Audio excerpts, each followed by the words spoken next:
Assalamualaikum warahmatullahi wabarakatuh. Selamat siang semuanya. Selamat datang di tutorial kimia dasar untuk materi atom, tabel periodik unsur, dan konfigurasi elektron. Langsung saja, pokok bahasan kali ini kita akan membahas 4 hal, yaitu sejarah, strukturnya, kemudian tabel periodik unsur, dan konfigurasi elektron dan aturannya. Yang pertama, kita akan membahas kaitannya dengan sejarah. Kemarin, minggu yang lalu, adik-adik udah belajar bahwa atom itu adalah partikel yang tidak dapat dibagi-bagi lagi. Nah, tapi ternyata saat dikembangkan lagi sejarahnya, ditemukan bahwa dari yang mulanya hanya atom bulatan seperti ini, berkembanglah sejarah atom, ditemukan oleh Thomson, mengembangkan, ini menurut Dalton ya kemarin. Nah, ini menurut Thomson. Selanjutnya, beliau menemukan bahwa suatu atom di dalamnya terdapat elektron yang bermuatan negatif, di mana atom sendiri adalah bermuatan positif. Itu pengertian menurut Thomson, sehingga gambarnya adalah seperti ini. Kemudian, menurut Rutherford ditemukan bahwa ada yang namanya inti atom, di mana elektron itu bergerak di dalam inti atom. Gambarnya seperti yang ini ya. Saya tidak perlu menggambar. Kemudian selanjutnya menurut Bohr Rutherford itu adalah penemu inti atom dan juga sekaligus penemu untuk proton yang bermuatan positif. Sedangkan Thomson adalah penemu elektron. Nah, kemudian selanjutnya adalah Bohr. Bohr menciptakan suatu model atom di mana setiap elektron yang bergerak mengelilingi inti atom itu berada pada tingkatan energi tertentu di dalam kulit-kulit tertentu. Jadi di sini bisa kalian perhatikan bahwa setiap elektron yang bergerak di dalam inti atom itu ada tingkatan energinya. Ini menurut model atom Bohr. Terakhir adalah Schrödinger, bahwa kita menemukan teori atom yang dikenal dengan istilah teori mekanika kuantum. Begitu. Jadi modelnya adalah kebolehjadian bentuknya atau ketemunya suatu elektron dalam suatu inti atom. Itu perkembangannya. Jadi waktu SMA kalian juga mungkin sudah belajar. Nah, dari kesimpulan perkembangan tadi tentunya kalian jadi tahu ternyata dalam suatu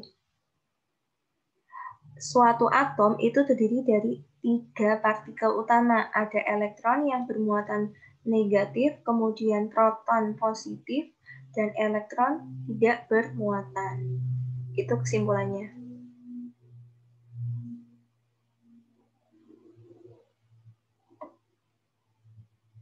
Kemudian, nah ini tadi ya, kalian coba perhatikan pengertian yang bagian bawah 3 garis ini. Jumlah proton dalam suatu atom itu dinamakan sebagai nomor atom. Anak geologi harus paham ini juga loh ya. Kemudian jumlah proton dan neutron dalam suatu atom dinamakan nomor massa. Nanti ada simbol-simbol atau lambangnya. Kemudian jika jumlah proton dan sama dengan jumlah elektron, maka atomnya netral atau tidak bermuatan.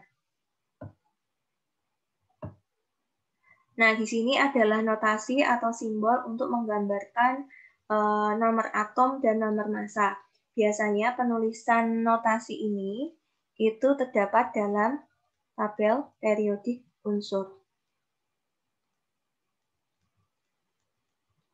Nah, di sini bisa kalian perhatikan ya. Di sini ada A sama Z.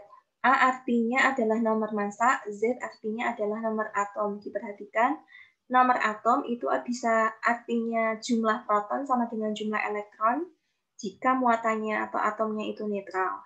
Contohnya misalnya di sini karbon. Karbon diketahui C12,6. Artinya C ini memiliki nomor atom 6 dan juga C ini memiliki nomor massa 12. Atau misalnya kita mau uraikan, C ini terdiri dari berapa proton, berapa elektron, berapa neutron, kita bisa menuliskan seperti ini. Karena ada rumusnya. Neutron adalah jumlah nomor massa dikurangi dengan nomor atom. Kita perhatikan, proton, karena proton itu menunjukkan nomor atom, maka nomor atom sini 6, maka protonnya adalah 6.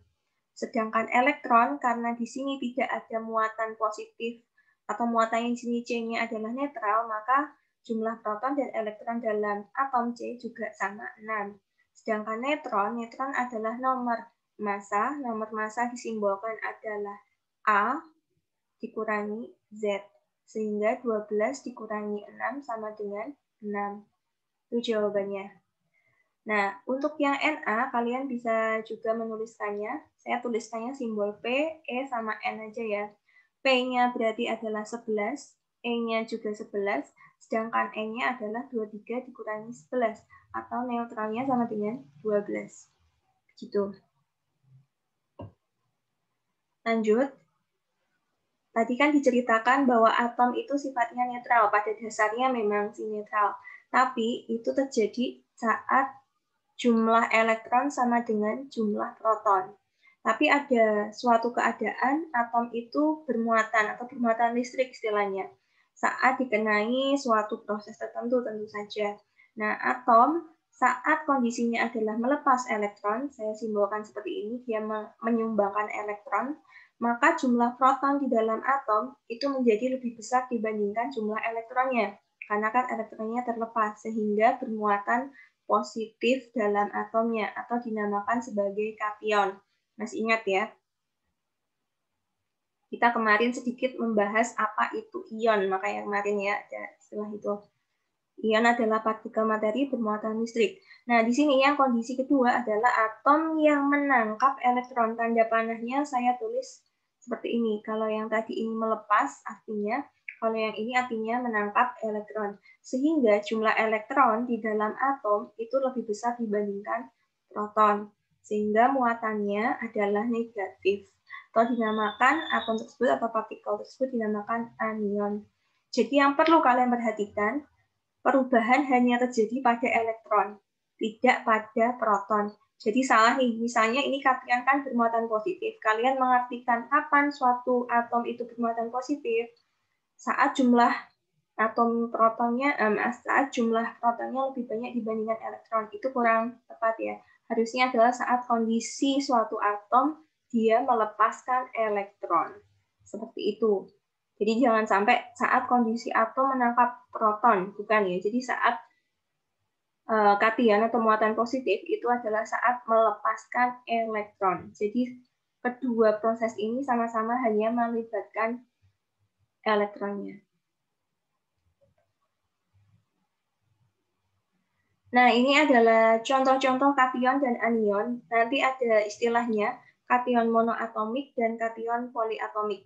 Bisa kalian perhatikan dalam tabel ini, kation monoatomik itu adalah kation yang terdiri dari satu unsur. Misalnya hanya Li+, Na+, jadi hanya terdiri dari satu unsur. Litium, natrium, dan lain sebagainya. Sedangkan kation poliatomik itu contohnya adalah yang seperti saya tulis. NH4+. Di sini ada dua unsur, yaitu nitrogen sama hidrogen. Nama kationnya dinamakan amonium. Anion pun ternyata juga seperti itu. Ada anion yang sifatnya atau namanya monoatomik. Satu lagi adalah poliatomik. Contoh yang poliatomik adalah sianida. Oke ya. Ini contoh-contohnya bisa kalian pelajari, paling enggak di geologi kalian tidak asing dengan istilah-istilah ini. Misalnya, oh itu ion hidrogen, oh itu besi. Besinya itu ada dua jenis, Fe2+, itu namanya ion besi 2, atau Fe3+, ion besi 3. Istilahnya kalau ion besi 2 itu adalah ferro, kalau ion besi 3 namanya feri. Nanti kalian akan temui itu saat di persenyawaan. Penamaan senyawa. Kemudian, ini contoh-contoh yang lainnya ya. Bisa kalian pelajari sendiri. Nih, untuk yang anionnya juga sama. Jadi ada yang monoatomik dan juga poliatomik. Kita coba ke latihan soal. Di sini sudah coba kita kerjakan bareng-bareng dulu. Misalnya nomor 1, jika atom X diketahui memiliki 12 elektron, tentukan nomor massa. Tadi ini penulisan saya diketikkan masih Z. Nomor massa itu simbolnya harusnya A. dan proton unsur tersebut. Kita ketahui karena di sini X ini tidak ada muatan apa-apa, maka kita anggap X itu adalah yang nomor 1 ini atomnya adalah netral. Nah, kita ketahui elektronnya adalah 12. Karena netral, maka protonnya sama dengan X atau sama dengan 12. Sudah langsung ketemu. Sedangkan yang ditanya adalah nomor massa. Kita ingat, nomor massa adalah jumlah proton ditambah neutron. Maka kita bisa menuliskan nomor massa dari X itu adalah protonnya 12 ditambah N. Kita bisa menuliskan seperti ini aja karena kita tidak tahu berapa N-nya. Diketahuinya kan tidak ada. Ini jawaban untuk nomor 1. Nomor 2, jika atom X diketahui mempunyai 12 elektron dan nomor massa 25, tentukan neutron unsur tersebut. Langsung saja ya, kita bisa menuliskan karena atom X ini juga netral, atomnya netral, untuk yang nomor 2, E-nya adalah 12, nomor massa atau A-nya adalah 25, yang ditanyakan adalah neutron. Kalau elektronnya 12 dengan atomnya netral, maka kita bisa menuliskan protonnya adalah 12 juga. Sehingga nomor neutron, jumlah neutronnya N sama dengan nomor massa dikurangi proton, atau sama dengan 25 dikurangi 12. Berapa hasilnya? Ya, 13. Ini jawaban yang nomor 2. Gampang kan? Yang ketiga, tentukan proton, elektron, neutron, dan nomor atom dari unsur berikut. Ca, Fe, Au, Ni, Cu. Nanti kita akan bahas salah satu aja mungkin. Nah, di sini saya ingin memperlihatkan yang namanya tabel periodik unsur. Tadi Ca kalau nggak salah ya. Ca kita bisa lihat, langsung aja kita baca di sini. Di sini Ca nomor masanya adalah 40,08. Atau kita nanti bisa tulis 40 gitu aja. Kemudian untuk nomor atomnya adalah 20.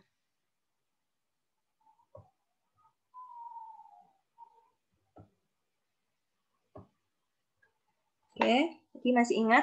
Kita ambil contoh ya untuk yang nomor 3. Ca itu nomor atomnya 20, nomor masanya adalah 40.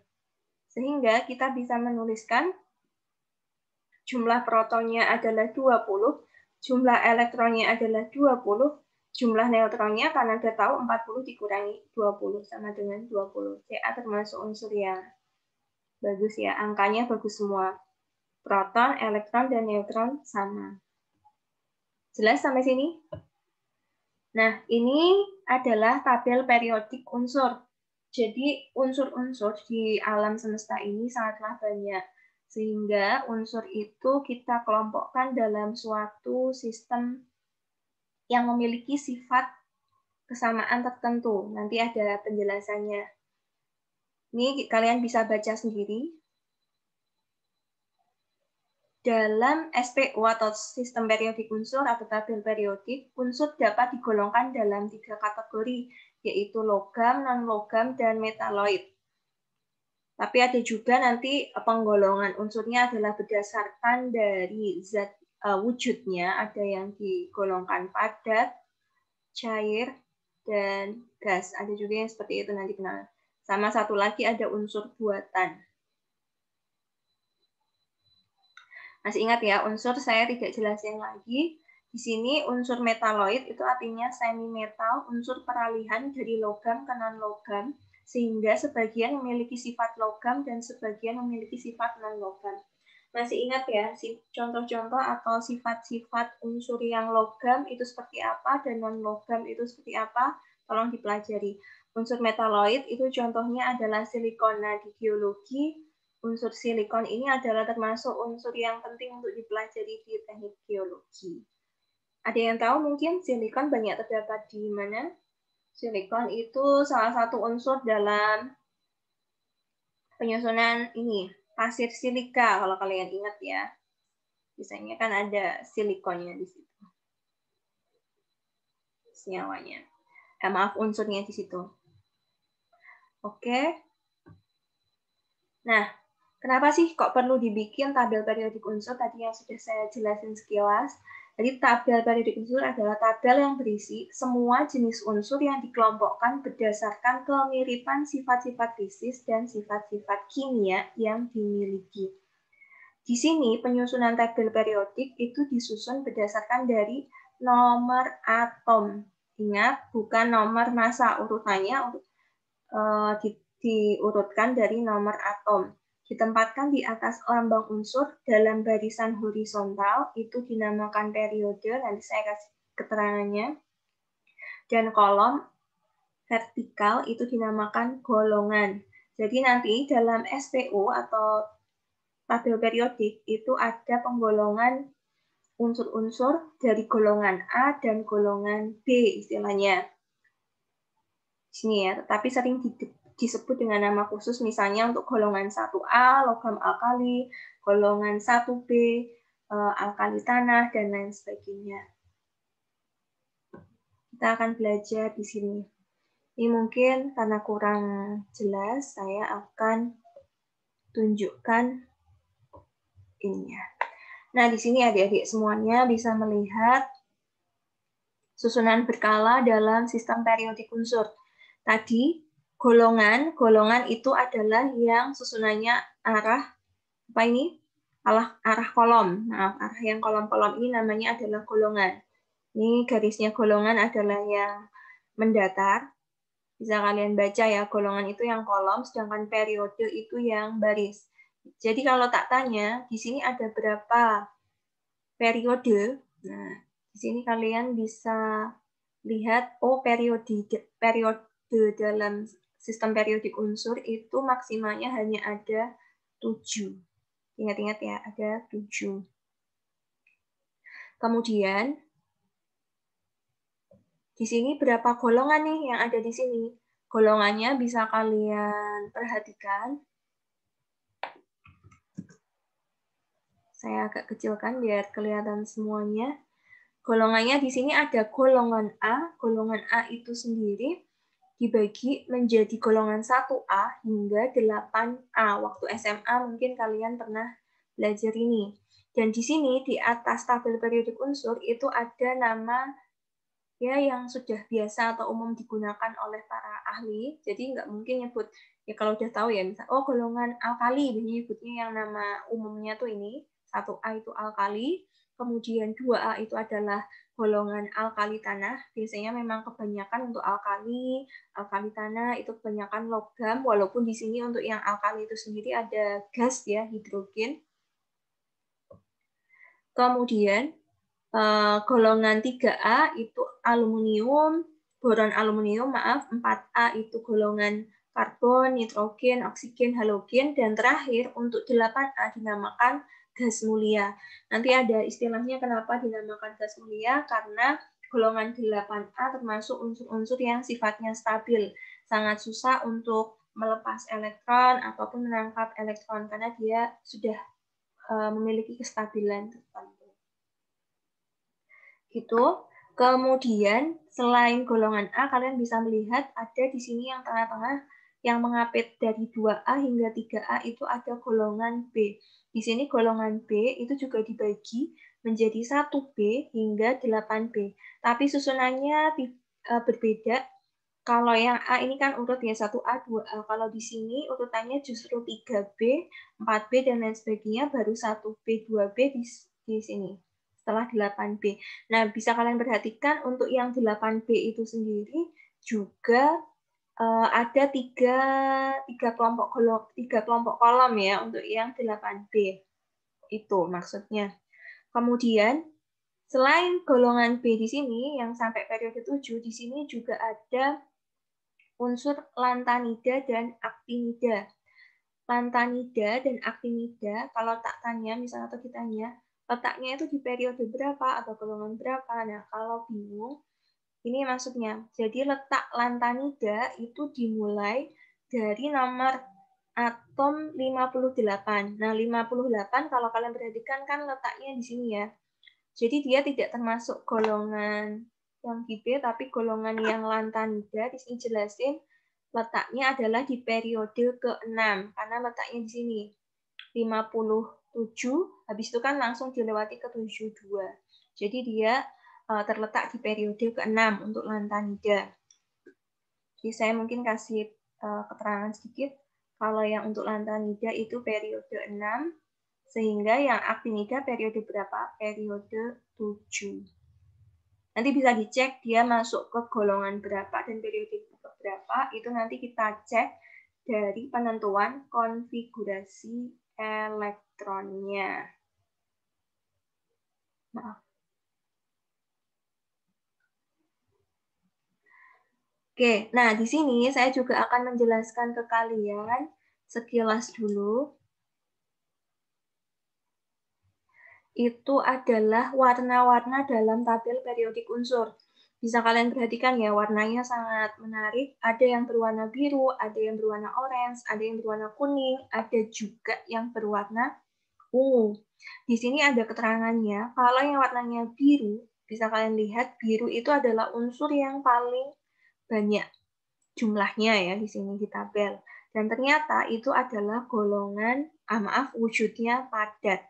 Dan rata-rata untuk yang biru, yang padatan, itu termasuk unsur logam atau non-logam, ya unsur logam. Kecuali tadi kalsium, kalsium karbon.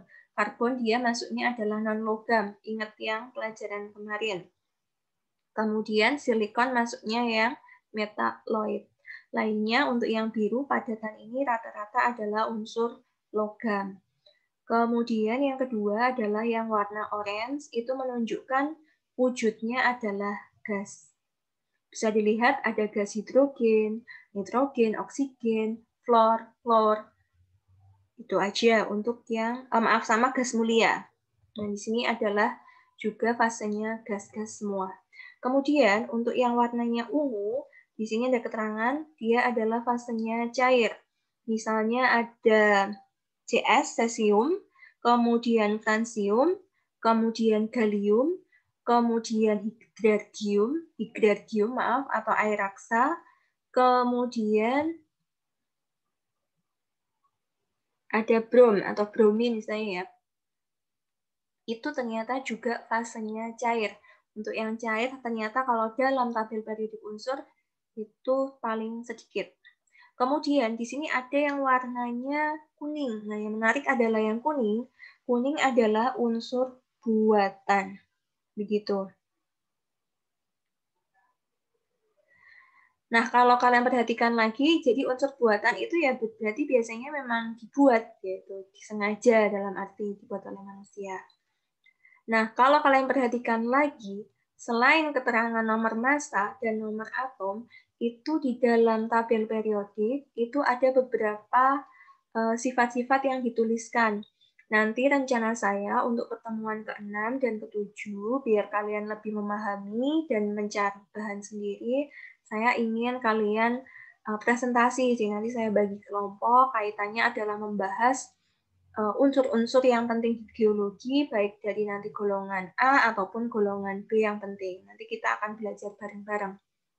Biar materinya tidak semua saya yang mengasih. Sekaligus nanti untuk tugas sih, seperti itu. Nah, sembari saya jelasin, di sini komponen untuk tabel periodik itu selain nomor atom, di sini ada keterangan jari-jari atom. Kemudian ada keterangan potensial ionisasi atom. Kemudian ada keterangan keelektronegatifan. Kemudian ada keterangan massa jenis atau densitas. Kemudian ada potensial ionisasi atom. Oh, sama ya, yang ini sama, yang ini sama.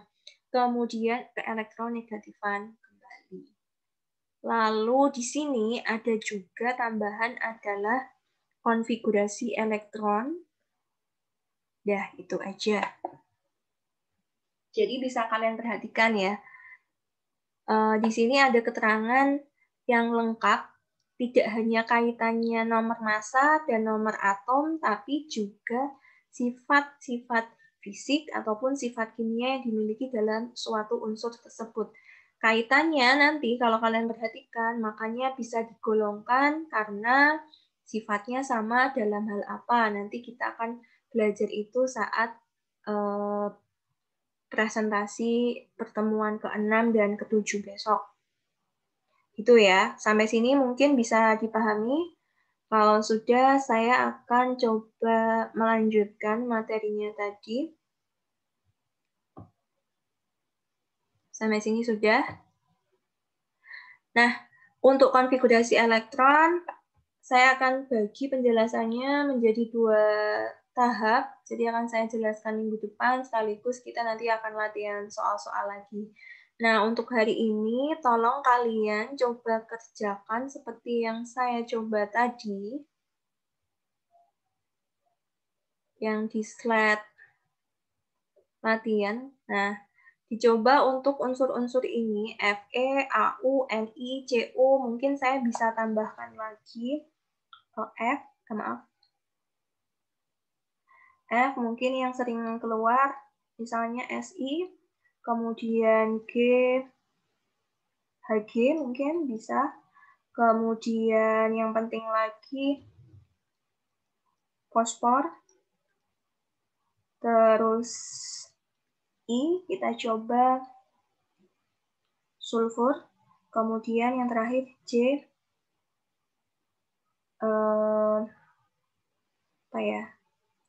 Ag boleh untuk perak. Itu mungkin kalian bisa coba ya adik-adik semuanya. Itu mungkin dari saya, kurang lebihnya saya mohon maaf. Terima kasih, selamat siang. Assalamualaikum warahmatullahi wabarakatuh.